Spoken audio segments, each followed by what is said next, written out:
Renungan Pagi Maranatha oleh Ellen G. White, 4 Juni 2026. Mari kita berdoa. Bapa kami yang di sorga, Allah pencipta langit dan bumi, laut dan segala isinya, Allah yang maha besar, maha kuasa, sumber segalanya, yang kami sembah selalu melalui anak-Mu yang tunggal, Yesus Kristus. Terpujilah Yesus, anak Allah yang maha tinggi, yang adalah satu-satunya imam besar bagi kami. Pada pagi hari ini kami bersyukur boleh bangun dan berbakti, dan sebagaimana membaca dan mendengarkan nasihat firman-Mu, kiranya ini menjadi pertobatan bagi kami semua, agar mengerti hubungan hari Sabat, hari Sabtu dengan pelayanan Kristus di Ka'bah Surgawi sebagai pengantara kami. Beserta kami sepanjang perbaktian ini kehendak-Mu yang jadi. Ampun kami akan dosa dan salah, karena kami berdoa hanya dalam nama Anak Allah yang tunggal, Yesus Kristus, yang adalah Tuhan dan Juru Selamat kami. Amin. Renungan hari ini akan dibacakan oleh Saudara Kennedy Mamentu. Kepada Saudara Kennedy, kami persilahkan. Selamat pagi. Bacaan kita pada pagi hari ini tanggal 4 Juni 2026 berjudul Strategi Iblis Melawan Para Pemelihara Sabat. Dengan ayat tema yang terdapat pada Mazmur 94 ayat 20-21 yang berbunyi, "Masakan bersekutu dengan engkau tahta kebusukan yang merancangkan bencana berdasarkan ketetapan? Mereka bersekongkol melawan jiwa orang benar dan menyatakan fasik darah orang yang tidak bersalah." Ketika umat Allah mendekati bahaya hari-hari terakhir, iblis mengadakan musyawarah dengan malaikat-malaikatnya untuk merancang cara paling berhasil menggulingkan iman mereka. Penipu besar itu berkata, "Sabat adalah persoalan besar yang akan menentukan nasib jiwa. Kita harus meninggikan sabat ciptaan kita sendiri. Kita telah membuatnya diterima oleh orang dunia maupun anggota gereja. Sekarang gereja harus dipimpin untuk bersatu dengan dunia dalam mendukungnya. Kita harus bekerja dengan tanda-tanda dan mujizat untuk membutakan mata mereka terhadap kebenaran, menuntun mereka meninggalkan akal sehat dan takut akan Allah, lalu mengikuti kebiasaan dan tradisi." Iblis berencana memengaruhi para pendeta terkenal agar mengalihkan perhatian jemaat dari hukum Allah. Fokus utamanya adalah membungkam golongan pemelihara Sabat. Ia ingin membangkitkan kemarahan umum terhadap mereka, melibatkan orang-orang besar dan bijak dunia, serta mendorong pihak berwenang melaksanakan maksudnya. Sabat palsu yang ditegakkannya akan diberlakukan dengan hukum yang keras. Mereka yang menolak akan diusir dari kota dan desa, menderita lapar dan kekurangan. Akhirnya saat mereka memiliki kekuasaan, mereka akan menunjukkan apa yang dapat mereka perbuat terhadap orang-orang yang tidak goyah akan kesetiaan mereka pada Allah. Kini mereka menggandeng gereja-gereja Protestan dan dunia dalam kesatuan melalui tangan kanan kekuatan mereka. Sebuah hukum akan ditegakkan untuk memusnahkan semua orang yang tidak mau tunduk pada kekuasaan mereka. Ketika hukuman mati ditetapkan bagi pelanggaran sabat palsu, banyak yang sekarang berada di pihak pemelihara hukum akan berpaling ke pihak musuh. Namun sebelum langkah ekstrim itu, ia berusaha menjerat mereka yang menghormati sabat sejati. Iblis akan berusaha memisahkan banyak orang dari Kristus melalui keduniawian, hawa nafsu, dan kesombongan. Mereka tidak mungkin merasa aman karena percaya kebenaran, tetapi penurutan pada nafsu dan keinginan rendah akan mengacaukan pertimbangan dan menghancurkan kemampuan membedakan, sehingga menyebabkan kejatuhan mereka. Sekian bacaan kita pada pagi hari ini. Tuhan Yesus memberkati. Terima kasih atas penata layanan Saudara Kennedy. Tuhan Yesus memberkati. Selamat pagi saudaraku dalam Tuhan. Tentang iblis dan rencananya, Roh Nubuat berkata dalam The Spirit of Prophecy, volume 4, halaman 337, paragraf 1. Saat umat Allah mendekati bahaya akhir zaman, setan mengadakan musyawarah serius dengan para malaikatnya mengenai rencana paling ampuh untuk menggoyahkan iman mereka. Ia melihat bahwa gereja-gereja populer sudah terbuai oleh kekuatan tipu dayanya.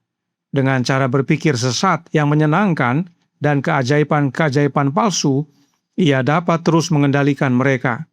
Karena itu, ia mengarahkan para malaikatnya untuk memasang perangkap terutama bagi mereka yang menantikan kedatangan Kristus yang kedua dan berusaha untuk menaati semua perintah Allah. Dan hukum yang menjadi fokus setan adalah hukum hari Sabat. Sebab ingat bahwa Sabat adalah ujian kesetiaan.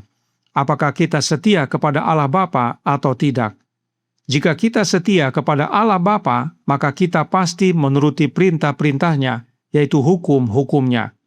Itu sebabnya dalam paragraf berikutnya Roh Nubuat berkata, yang berbunyi, kata si penipu besar, kita harus mewaspadai mereka yang menarik perhatian orang-orang kepada Sabat Yehova.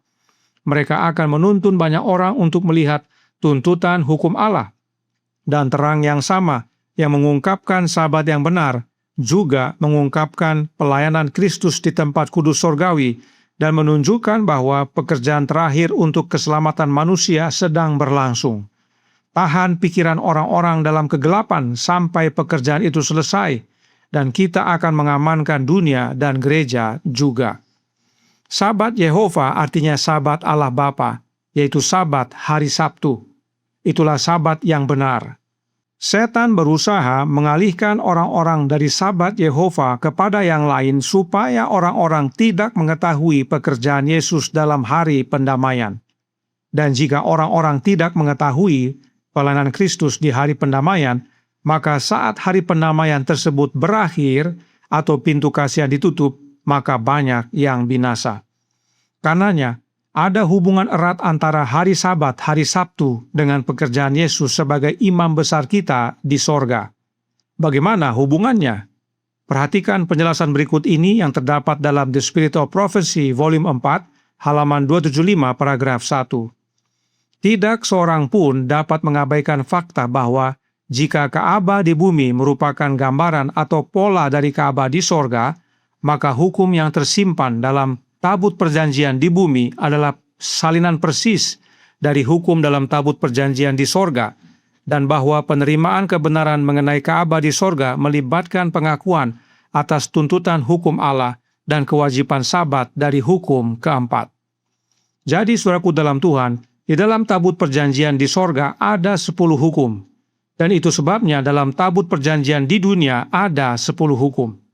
Dan mengakui adanya Ka'bah di sorga dengan sendirinya mengakui adanya 10 hukum, sebab itulah dasar pemerintahan Allah. Dan tuntutannya termasuk hukum keempat, yaitu hari Sabat. Selanjutnya, inilah rahasia dari penentangan yang keras dan teguh terhadap penafsiran kitab suci yang harmonis, yang memperlihatkan pelayanan Kristus di tempat kudus sorgawi. Betapa kerasnya manusia berusaha menutup pintu yang telah Allah buka, dan membuka pintu yang telah Dia tutup. Tetapi apabila ia membuka, tidak ada yang dapat menutup. Apabila ia menutup, tidak ada yang dapat membuka. Telah menyatakan, lihatlah, aku telah membuka pintu bagimu yang tidak dapat ditutup oleh seorang pun. Wahyu 3 ayat 7 dan 8. Kebenaran bahwa ada Ka'bah di sorga dan bahwa saat ini adalah hari pendamaian yang agung, banyak manusia berusaha tutup. Padahal hal tersebut Allah sudah buka, dan apa yang dibuka Allah, siapapun tidak dapat menutup. Inilah yang setan mau tutup, supaya banyak orang tidak mengetahui bahwa ada hari pendamaian, dan akhirnya banyak orang binasa. Namun, apa yang Allah buka, setan tidak dapat tutup. Itu sebabnya setan buat penipuan agar manusia tidak melihat. Dan cara setan menipu adalah dengan mengganti Sabat yang benar dengan Sabat yang palsu, yaitu hari Minggu. Ingat pekabaran renungan pagi yang kemarin bahwa hari Sabat adalah tanda jalan menuju penurutan kepada hukum Allah. Kemudian, dalam bagian akhir dari paragraf tersebut, Kristus telah membuka pintu atau pelayanan bilik maha suci, terang bersinar dari pintu Ka'bah yang terbuka di sorga, dan hukum keempat ditunjukkan termasuk dalam hukum di dalam tabut. Apa yang telah ditetapkan Allah, tidak seorang pun dapat menggulingkannya. Inilah hubungannya hukum hari Sabat dengan pendamaian. Dasar pelayanan Kristus sebagai imam besar di sorga adalah 10 hukum, dan salah satu dari 10 hukum itu adalah hukum keempat, hukum hari Sabat. Jadi, Barang siapa yang datang kepada Yesus untuk memperoleh pendamaian harus menuruti 10 hukum Allah dan tentunya hukum hari Sabat. Tidak heran, setan rubah Sabat hari Sabtu menjadi Sabat hari Minggu, supaya banyak orang tidak memanfaatkan masa hari pendamaian yang tersedia. Dan saat pintu kasihan ditutup, akhirnya banyak yang binasa. Karenanya, pemahaman kebenaran tentang Ka'bah, hari Sabat dan hari pendamaian sangat vital. Dan setan tutupi kebenaran ini dengan menciptakan Sabat palsu. Sebab hari Minggu tidak ada hubungan dengan Ka'bah dan tidak ada hubungan dengan hari pendamaian. Hal ini juga teguran bagi pemeluk Sabat lunar. Sabat lunar tidak ada hubungan dengan Ka'bah dan tidak ada hubungan dengan hari pendamaian. Maka artinya Sabat lunar adalah tanda jalan menuju kebinasaan. Perhatikan yang Roh Nubuat nyatakan berikut ini dalam Christian Experience and Teaching of Ellen G. White halaman 85 paragraf 3 dan 4. Ketua Bates beristirahat pada hari Sabtu, hari ke-7 dari minggu itu, dan dia mendesaknya agar kita perhatikan sebagai hari Sabat yang benar. Saya tidak merasakan pentingnya hal itu, Nyonya White berkata, dan berpikir bahwa dia salah dalam memikirkan perintah keempat lebih daripada 9 perintah lainnya. Tetapi Tuhan memberi saya penglihatan tentang bait suci sorgawi. Ka'bah Allah terbuka di sorga, dan saya diperlihatkan tabut Allah yang ditutupi dengan tahta rahmat. Yesus mengangkat tutup tabut, dan saya melihat loh-loh batu di mana ke-10 perintah itu ditulis. Saya kagum ketika saya melihat hukum keempat di tengah-tengah 10 hukum dengan lingkaran cahaya lembut melingkari hukum keempat itu. Kata malaikat itu, ini adalah satu-satunya dari 10 yang menjelaskan Allah yang hidup, yang menjadikan langit dan bumi, laut dan segala isinya. Sabat adalah hari Sabtu, bukan Minggu, bukan lunar. Adalah strategi setan untuk ganti Sabat hari Sabtu dengan Sabat hari Minggu dan Sabat lunar, serta lainnya, agar manusia tidak melihat pekerjaan terakhir Yesus di bilik maha suci, Ka'bah sorgawi, dan akhirnya binasa. Pekerjaan pengantaran Yesus wajib terhubung dengan hari Sabat, yaitu hari Sabtu. Dan tidak hanya itu, cara setan menjauhkan manusia dari Yesus. Renungan pagi hari ini nyatakan dalam Maranatha halaman 163 paragraf 6. Namun sebelum langkah ekstrim itu, ia berusaha menjerat mereka yang menghormati Sabat sejati.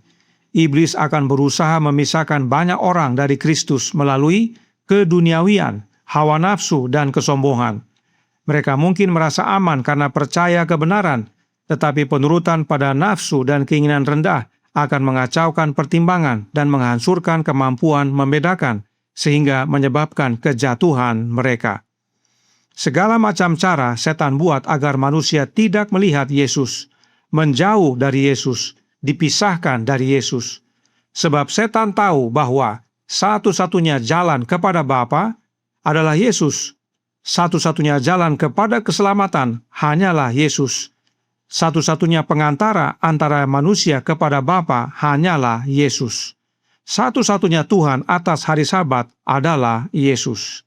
Itu sebabnya segalanya Yesus, dan kepada Yesus Allah Bapa telah karuniakan segala kuasa dan telah mengaruniakan di dalamnya hidup yang kekal. Karenanya adalah doa kami agar banyak orang yang kembali kepada Sabat Yehova, yaitu Sabat hari Sabtu, dan menyembah Allah Bapa, serta datang kepada Yesus yang sedang melayani dalam hari pendamaian, agar membereskan hidup masing-masing oleh mengakui segala dosa kepada Yesus dan memohon pengampunan daripada Yesus, sebab pintu kasihan tidak lama lagi akan ditutup. Tuhan memberkati, saya bawa dalam nama Yesus. Amin. Mari kita berdoa.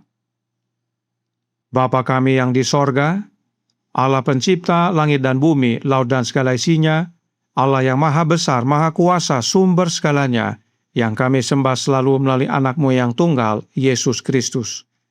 Terima kasih atas kebenaran vital pada pagi hari ini, bahwa hari Sabat berhubungan dengan pelayanan Kristus sebagai imam besar kami di bilik yang maha suci pada hari pendamaian ini. Sebab Sabat adalah bagian daripada 10 hukum yang merupakan dasar daripada pengadilan di sorga. Dan Sabat merupakan penunjuk jalan menuju kepada penurutan, dan bila mana kami menurut, itulah kehidupan dan kebahagiaan.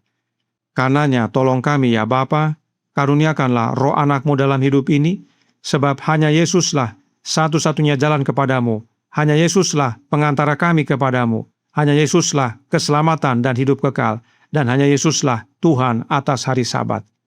Beserta kami sepanjang hari ini kehendak-Mu yang jadi, ampun kami akan dosa dan salah, karena kami berdoa hanya dalam nama Anak Allah yang tunggal, Yesus Kristus, yang adalah Tuhan dan Juru Selamat kami. Amin.